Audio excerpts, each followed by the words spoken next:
Okay, it's father time, so I'm going to do a little fly off on a very simple flight from Atlantic City, New Jersey to Kennedy for the RNAV Zulu to 13 left. Kind of a curving RNAV approach, which we'll take a look at in a little while. But we are right now, we'll start off with the PMGG 737 800, and then we'll try the Phoenix A320. Here we go. You ready? Let's do this.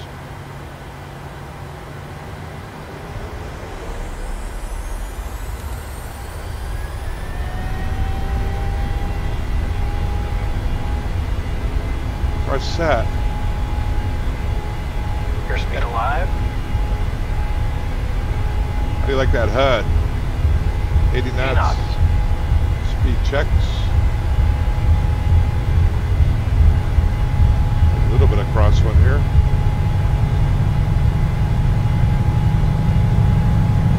V1. E2. Never was much of a fan of the HUD. Positive reading. Most of us gear up. Most of us kind of look down at the PFD and fine tune it from there. Continue for west departure. Ignore the radio calls, guys. Father time 738, leaving my airspace frequency change approved.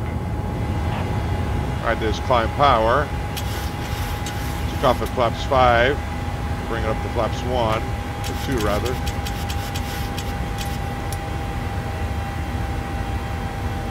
Autopilot's on. Here's flaps 1. We can bring to flaps all the way up. Yeah, you can see the HUD working real nice. Get the autopilot on now, but most of us cheat. We look at the PFD. It's just too sensitive. Apologize for the ATC, guys. I'm going to ignore it. So we're just going up to 3,000. That is our cruising altitude up to assault. We'll take a look at that in just a moment. Just make sure the airplane's doing what we want it to do. 250 and 3. This point over here, assault, I believe I made it 20 miles from assault, so we've got about 60 miles till we hit assault to start the RNAV, which we're going to take a look at and brief up. The 737, very natural airplane for me to fly as compared to the Phoenix A320. All right, guys, let's brief up the approach.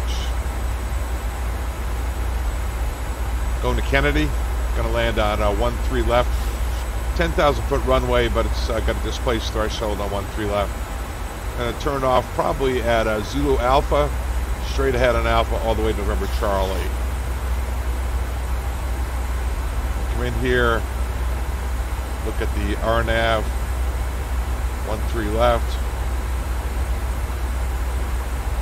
RNAV GPS Zulu 13 left to Kennedy 22-3, 11 June 21.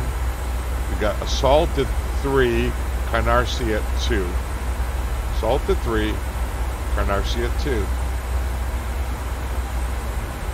There's assault at 3 and 190. I put that in there.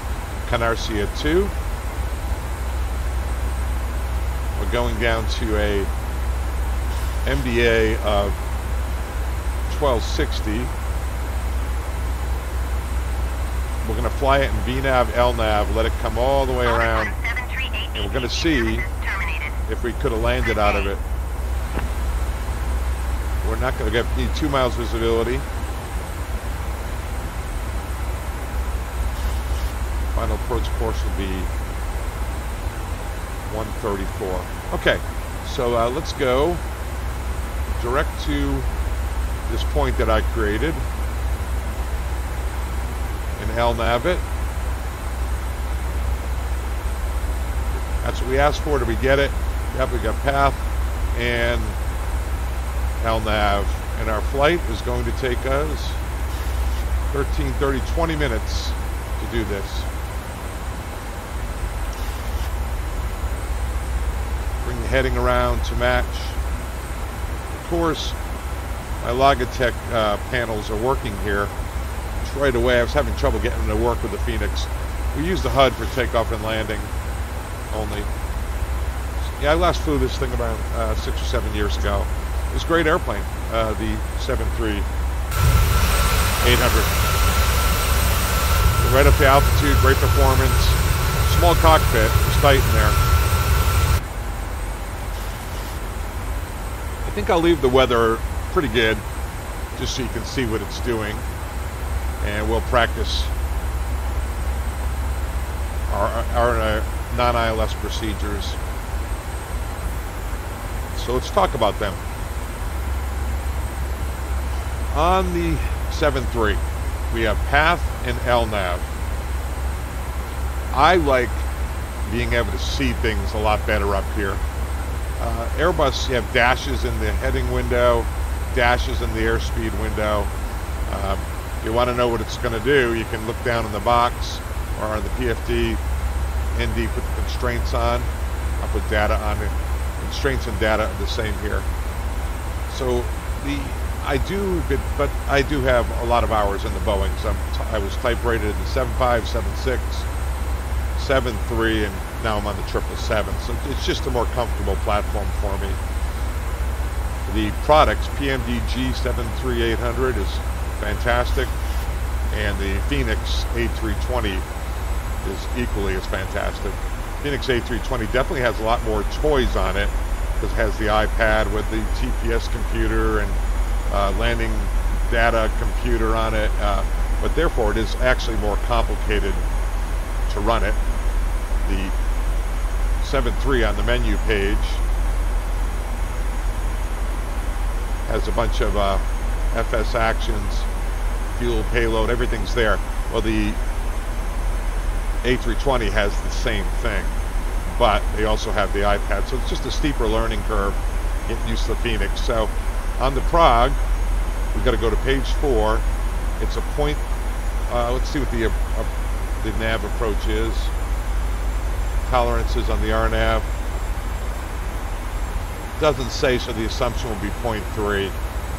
But we do have to put in 125 on the required vertical nav. What that does, by putting in 125 here, 25, it'll make our bracket more accurate on final. Gives a plus or minus, I believe it's 75 feet, and the bracket works. So it's just for a cosmetic thing. Over here, if the RNP, it's 0.3. If it were 0.11, which would be the minimum, you put that in. 0.3, we'll put that in. While we're here, what kind of approach are we going to do? Oh, it already went to it, right? Click on it. I like that. It goes right to the page. We'll use flaps 40.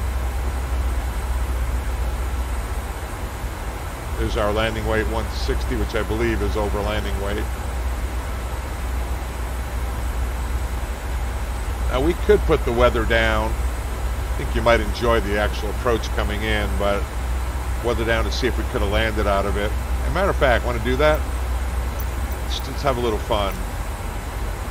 We're gonna go, make it scary, all right? We're gonna go snow.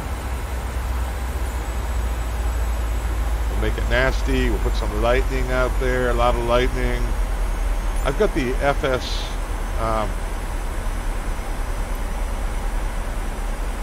Flight Simulator Realistic activated too, so that's always fun. I sure hope I have it on active. Let me take a look at this real quick.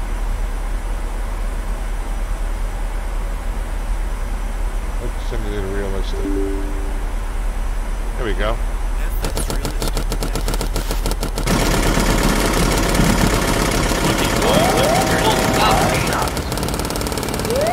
Pull up. Pull up.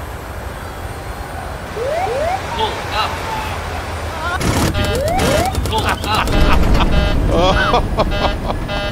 Oh. Well. Do not activate FSRealistic when you're underway. You know, I should publish that bad boy.